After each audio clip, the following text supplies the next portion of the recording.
အားလုံးပဲမင်္ဂလာပါဒီနေ့လေ့လာကြည့်မယ့်အကြောင်းအရာလေးကတော့တကယ်ကိုစိတ်ဝင်စားစရာကောင်းပါတယ်ရှေးဟန်ဗုဒ္ဓဘာသာကျမ်းစာတွေကအလွန်နှက်နေတဲ့သဘောတရားတစ်ခုကိုဆွေးနွေးသွားကြမှာပါလူတွေဟာကိုယ်နဲ့စရိုက်တူဝါဒနာတူတဲ့သူတွေစီကိုဘာဖြစ်လို့သဘောအားလျောက်ဆွဲငင်ပေါင်းစည်းသွားကြတာလဲဒီရင်တရားကြီးဘလို့အလွတ်လုံးနေလဲဆိုတာကိုအံ့ဩစရာကောင်းလောက်တိကျတဲ့ရှုထောင့်တစ်ခုကနေမြင်တွေ့ရမှာပါကဲတေချာလေးလေ့လာကြည့်လိုက်ကြအောင်ပတ်ဝန်းကျင်ကိုတေချာကြည့်ဘူးလားလူတချို့ကဘာလို့အမြဲတမ်းတဆုတဝေတွေဖြစ်သွားတတ်ကြတာလဲကျောင်းမှာပဲဖြစ်ဖြစ်လုပ်ငန်းခွင်မှာပဲဖြစ်ဖြစ်လူအဖွဲ့အစည်းထဲမှာပဲဖြစ်ဖြစ်တူရလူတွေအမြဲတမ်းစုမိသွားတတ်ကြတာလေဒါကဘာကြောင့်ဒီလိုဖြစ်ရတာလဲဆိုတာကိုအခုကျွန်တော်တို့ဆွေးနွေးမယ့်အထောက်အထားတွေကအလွန်နှံ့နေတဲ့အဖြေတစ်ခုပေးထားပါတယ်ဒါကတိုက်ဆိုင်မှုထက်တဲ့မဟုတ်ပါဘူးတကယ်ကိုတဘာဝတရားရဲ့စီးမြင်တစ်ခုဖြစ်နေလို့ပါပဲ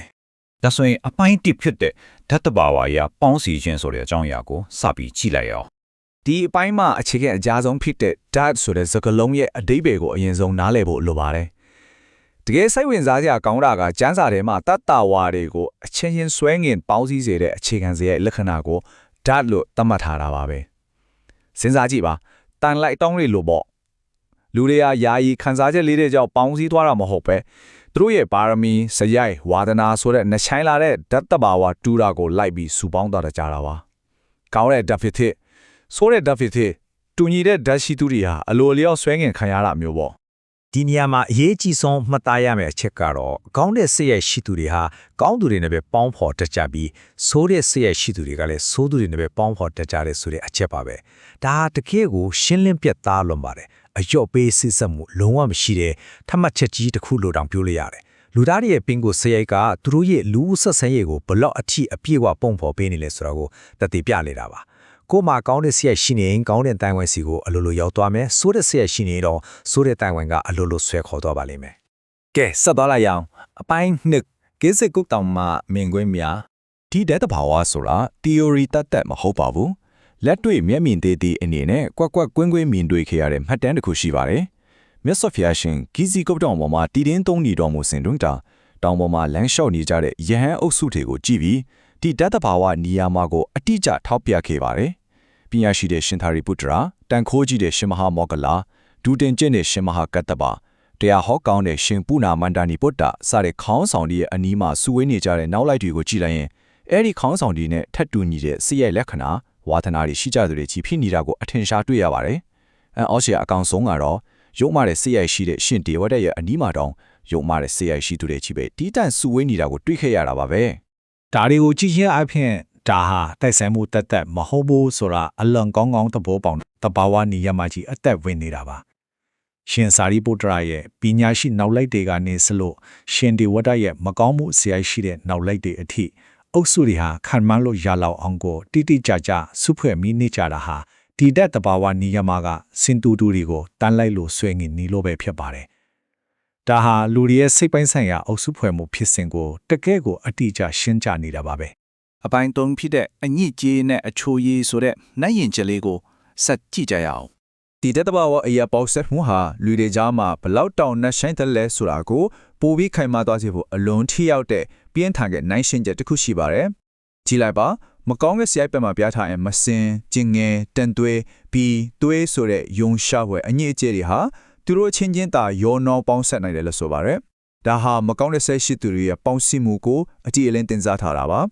ကောင်းတဲ့စိတ်ဘက်မှာကျတော့နွားနို့စီထောက်ပက်ကြီးပြားရည်ကြံ့ရည်ဆိုတဲ့တန့်စင်ပြီးချိုးမြင့်တဲ့အရာတွေဟာသူတို့အချင်းချင်းအပြည့်အဝပေါင်းဆက်သွားနိုင်တယ်လို့ပြဆိုထားပါတယ်တကယ့်ကိုခြားနားလွန်းတဲ့အရာနှစ်ခုပေါ့စန့်ကျင်ဘက်ဖြစ်နေတဲ့အညစ်အကြေးနဲ့အချိုရည်ဟာဘယ်တော့မှပေါင်းဆက်လို့မရနိုင်ပါဘူးဒီလိုပါပဲဆရာမတူတူတွေဟာလည်းရေရှည်မှာဘလို့မှပေါင်းစည်းလို့မရနိုင်ဘူးဆိုတော့ကိုကွက်မြင်တာစေပါတယ်ဒီလိုပေါင်းစည်းမှုတွေရဲ့အကျိုးဆက်ကဘာဖြစ်လာမလဲကျန်းစာတွေမှာအတိအကျဆိုထားတာကတော့မကောင်းတဲ့ပေါင်းသင်းဆက်ဆံရေးကြောင့်ကိလေသာတွေဟာတော်ရန်အီးဒီလိုအကြီးထွားလာတတ်ပါတယ်တဲ့စဉ်းစားကြည့်လေကိုကမကောင်းတဲ့ပတ်ဝန်းကျင်မှာနေထိုင်မိမယ်မကောင်းတဲ့လူတွေကပေါင်းသင်းမိမယ်ဆိုရင်ဆိုရတဲ့ဆက်ရိုက်လက္ခဏာတွေဟာတောကြီးတစ်ခုလိုလင်းမြန်မဲ့ခိုးစီမှာပွားများလာမှာအတိအကျပါပဲဒါပေမဲ့အပြန်လန်အားဖြင့်တော့အဲ့လိုမကောင်းသူတွေကိုမပေါင်းသင်းမဲ့ရှောင်ကျဉ်လိုက်မယ်ဆိုရင်ဒီအစိုးတန်တရားရဲ့အမြင့်ကိုပြတ်သားဖျက်တောက်နိုင်ပါတယ်အခုဆိုရင်နောက်ဆုံးအပိုင်းဖြစ်တဲ့အပိုင်းလေးတမှုတရားထဲမှာတစ်တုံဆိုတဲ့အကြောင်းအရာကိုရောက်လာပါပြီဒါဟာဒီဆွေးနွေးချက်တစ်ခုလုံးရဲ့အထွတ်အထိပ်ဥပမာတစ်ခုဖြစ်တယ်လို့လက်တွေ့ပေါ်အတွက်အလွန်အရေးကြီးတဲ့သတိပေးချက်လေးဖြစ်ပါတယ်မှတ်သားထားစေချင်တာက လူတအိုးဒီတင်းငယ်သောတစ်တုံးကိုဖတ်၍သမုတ်ထရာထဲတွင်နစ်မြုပ်သွားတဲ့သို့ကောင်းမြတ်သူပင်ရှင်ပြင်းရည်သူကိုမိခိုမိမှာကနစ်မြုပ်သွားရတတ်တယ်တဲ့တကယ်ကိုအားကောင်းတဲ့တင်စားချက်ပါပဲကိုယ်တိုင်ကဘလောက်ပဲကောင်းမွန်ချက်ဆက်ရိုက်ရှိနေပါစေမကောင်းတဲ့သူပြင်းရည်တဲ့သူတွေကိုတွေ့တာပေါင်းသိမြင်အဲ့ဒီလူတွေဟာကိုကေတဲ့နိုင်မဲ့တစ်တုံးကြီးတွေမဟုတ်ပါဘူးအတူတကွနစ်မြုပ်သွားစေမဲ့တစ်တုံးငယ်လေးတွေသာဖြစ်တယ်ဆိုတာကိုအလေးအနက်သတိပေးထားတာပါတကယ်ကိုရင်ဝိုးကိုထိစေတဲ့စကားပါပဲဒါဆိုရင်ဒီတဝနီယာမကြီးကိုတီးရှိပြီးတဲ့နောက်ကျွန်တော်တို့ဘယ်လိုကျင့်သုံးကြမလဲလက်တွေ့ကျင့်သုံးနိုင်တဲ့အဓိကအချက်နှစ်ချက်ရှိပါရဲ့ပထမချက်အနေနဲ့ပြင်းရည်သူတွေစ조사အားထုတ်မှုမရှိသူတွေကိုအထူးရှောင်ကျဉ်ရပါမယ်ဒုတိယအချက်ကတော့ကိုအောက်ဆွဲချမဲ့သူတွေအစမြင့်တင်ပေးနိုင်မဲ့ပညာရှိ area စိတ်ထားမြင့်မြတ်ပြီးစ조사အားထုတ်သူတွေနဲ့လားရွေးချယ်ပေါင်းတင်ရပါမယ်ကိုနေစဉ်ထိတွေ့နေရတဲ့လူမှုအတိုင်းဝိုင်းကိုတတိပညာနဲ့အတိစိတ်ဝင်ရွေးချယ်ဖို့အတိအလင်းလမ်းညွှန်ထားတာဖြစ်ပါတယ်ကဲနောက်ဆုံးအနေနဲ့ဒီမေကွန်လေးကိုစဉ်းစားကြည့်ကိုခြံထားခဲ့ပါစေပေါင်းတဲ့ဆက်ဆံရေးဒီမိမိဤဆရိုက်ကိုပုံဖော်ပြီးဒီဆိုပါကယခုလက်ချီစိတ်ကိုမိဒီတကလွှမ်းမိုးပုံဖော်နေပါသည်ဒီရှင်းအောင်ညံပနာအရာကိုအနားမှာဘဲလိုလူတွေရှိနေတယ်လဲဆိုတာကကိုယ့်ရဲ့အတွင်းစိတ်တတ်တဘာဝကိုမှန်တစ်ချက်လို့တိတိကျကျထင်ဟပ်နေတာဖြစ်ပါတယ်ဒါကြောင့်မိမိရဲ့ပေါင်းကျင်တဲ့စိတ်နေသဘောထားကိုအသေးချပြန်လဲဆက်စစ်ကြည့်ဖို့တိုက်တွန်းရင်ဒီကနေ့ဆွေးနွေးချက်လေးကိုနေခုံးချုပ်လိုက်ပါတယ်အကျိုးတူလေးလာပေးခဲ့ကြတဲ့အထူးအကျေးဇူးတင်ပါတယ်